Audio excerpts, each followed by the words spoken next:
Welcome to MyListerHub tutorial. In this video, we're going to show you how to refresh stale listings. Stale listings are active eBay item with zero engagement.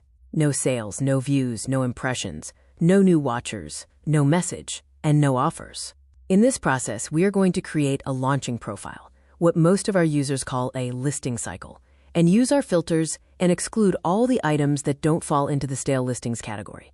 Using our filter, we are going to exclude all items with errors and warnings. You will need to fix all the error before. On a different video, we'll show you how to fix errors in bulk. Next, we are going to exclude all listings with eligible offers. These listings recently got new watchers, and we don't want to interrupt potential buyer from making a decision. Then, we want to exclude all of our out-of-stock items and listings with purchase history. Next, we are going to choose all listings with 0 views and impressions.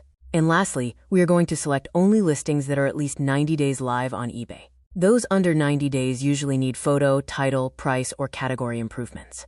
Some categories like collectibles, jewelry, and seasonal items may need a longer range before you treat them as stale. Now, let's create the cycle. We are going to select all of our listings, click the Actions button, and select Launching Profile. We'll give our profile a name. Next, we are going to keep the default option End Listings Immediately, then turn on the interval option and enter 15 minutes. We don't want to end all these listings in one shot. Instead, our system will end one listing every 15 minutes. Then, we'll enter the duration we want these listings to run on eBay, and enter how long we want the listing to stay on eBay in case it sells and has multiple quantities.